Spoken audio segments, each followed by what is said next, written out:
Tout est bien sortant des mains de l'auteur des choses. Tout dégénère entre les mains de l'homme. Il force une terre à nourrir les productions d'une autre, un arbre à porter les fruits d'un autre, il mêle et confond les climats, les éléments, les saisons, il mutile son chien, son cheval, son esclave, il bouleverse tout, il défigure tout. Il aime la difformité, les monstres, il ne veut rien tel que l'a fait la nature, pas même l'homme. Il le faut dresser pour lui comme un cheval de manège. Il le faut contourner à sa mode comme un arbre de son jardin. Sans cela, tout irait plus mal encore, et notre espèce ne veut pas être façonnée à demi. Dans l'état où sont désormais les choses, un homme abandonné dès sa naissance à lui-même parmi les autres serait le plus défiguré de tous. Les préjugés, l'autorité, la nécessité, l'exemple, toutes les institutions sociales dans lesquelles nous nous trouvons submergés étoufferaient en lui la nature et ne mettraient rien à la place. Elle y serait comme un arbrisseau que le hasard fait naître au milieu d'un chemin et que les passants font bientôt périr en le heurtant de toutes parts et le pliant dans tous les sens. C'est à toi que je m'adresse, tendre et prévoyante mère, qui sut t'écarter de la grande route et garantir l'arbrisseau naissant du choc des opinions humaines. Cultive, arrose la jeune plante avant qu'elle meure, ses fruits seront un jour tes délices. Forme de bonheur une enceinte autour de l'âme de ton enfant, un autre en peut marquer le circuit, mais toi seul y dois poser la barrière. On façonne les plantes par la culture et les hommes par l'éducation.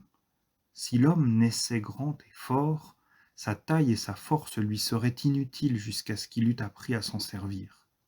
Elles lui seraient préjudiciables, en empêchant les autres de songer à l'assister, et abandonné à lui-même, il mourrait de misère avant d'avoir connu ses besoins. On se plaint de l'état de l'enfance. On ne voit pas que la race humaine eût péri si l'homme n'eût commencé par être enfant. Nous naissons faibles, nous avons besoin de force. Nous naissons dépourvus de tout, nous avons besoin d'assistance. Nous naissons stupides, nous avons besoin de jugement. Tout ce que nous n'avons pas à notre naissance et dont nous avons besoin étant grand, nous est donné par l'éducation. Cette éducation nous vient de la nature, ou des hommes, ou des choses. Le développement interne de nos facultés et de nos organes est l'éducation de la nature. L'usage qu'on nous apprend à faire de ce développement est l'éducation des hommes, et l'acquis de notre propre expérience sur les objets qui nous affectent est l'éducation des choses. Chacun de nous est donc formé par trois sortes de maîtres. Le disciple dans lequel leurs diverses leçons se contrarient est mal élevé, et ne sera jamais d'accord avec lui-même. Celui dans lequel elles tombent toutes sur les mêmes points et tendent aux mêmes fins va seul à son but et vit conséquemment. Celui-là seul est bien élevé. Or, de ces trois éducations différentes, celle de la nature ne dépend point de nous, celle des choses n'en dépend qu'à certains égards. Celle des hommes est la seule dont nous soyons vraiment les maîtres. Encore ne le sommes-nous que par supposition, car qui est-ce qui peut espérer de diriger entièrement les discours et les actions de tous ceux qui environnent un enfant? Sitôt donc que l'éducation est un art, il est presque impossible qu'elle réussisse, puisque le concours nécessaire à son succès ne dépend de personne. Tout ce qu'on peut faire à force de soins est d'approcher plus ou moins du but, mais il faut du bonheur pour l'atteindre. Quel est ce but? C'est celui même de la nature, cela vient d'être prouvé. Puisque le concours des trois éducations est nécessaire à leur perfection, c'est sur celle à laquelle nous ne pouvons rien qu'il faut diriger les deux autres. Mais peut-être ce mot de nature a-t-il un sens trop vague. Il faut tâcher ici de le fixer. La nature, nous dit-on, n'est que l'habitude. Que signifie cela? N'y a-t-il pas des habitudes qu'on ne contracte que par force et qui n'étouffent jamais la nature? Telle est par exemple l'habitude des plantes, dont on gêne la direction verticale. La plante, mise en liberté, garde l'inclinaison qu'on l'a forcée à prendre. Mais la sève n'a point changé pour cela sa direction primitive, et si la plante continue à végéter, son prolongement redevient vertical. Il en est de même des inclinations des hommes. Tant qu'on reste dans le même état, on peut garder celles qui résultent de l'habitude et qui nous sont le moins naturelles. Mais sitôt que la situation change, l'habitude cesse et le naturel revient. L'éducation n'est certainement qu'une habitude. Or, n'y a-t-il pas des gens qui oublient et perdent leur éducation, d'autres qui la gardent? D'où vient cette différence? S'il faut borner le nom de nature aux habitudes conformes à la nature, on peut s'épargner ce galimatia. Nous naissons sensibles, et dès notre naissance, nous sommes affectés de diverses manières par les objets qui nous environnent.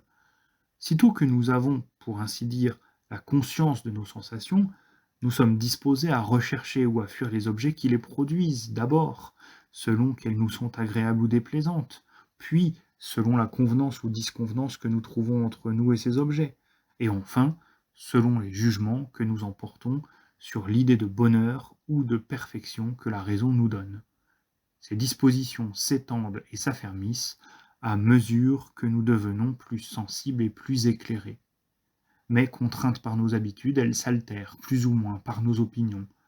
Avant cette altération, elles sont ce que j'appelle en nous la nature. C'est donc à ces dispositions primitives qu'il faudrait tout rapporter, et cela se pourrait si nos trois éducations n'étaient que différentes. Mais que faire quand elles sont opposées?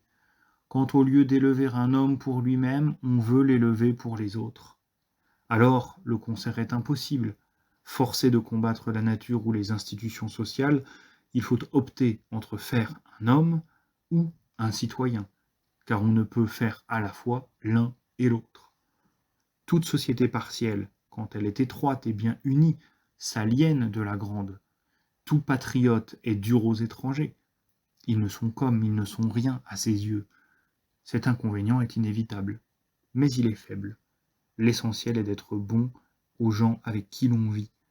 Au dehors, le Spartiate était ambitieux, avare, inique. Mais le désintéressement, l'équité, la concorde régnaient dans ses murs. Défiez-vous de ces cosmopolites qui vont chercher loin dans leurs livres des devoirs qu'ils dédaignent de remplir autour d'eux. Tel philosophe aime les Tartares pour être dispensé d'aimer ses voisins. L'homme naturel est tout pour lui. Il est l'unité numérique, l'entier absolu, qui n'a de rapport qu'à lui-même ou à son semblable. L'homme civil n'est qu'une unité fractionnaire qui tient au dénominateur et dont la valeur est dans son rapport avec l'entier qui est le corps social. Les bonnes institutions sociales sont celles qui savent le mieux dénaturer l'homme, lui ôter son existence absolue pour lui en donner une relative, et transporter le moi dans l'unité commune, en sorte que chaque particulier ne se croit plus un, mais partie de l'unité, et ne soit plus sensible que dans le tout.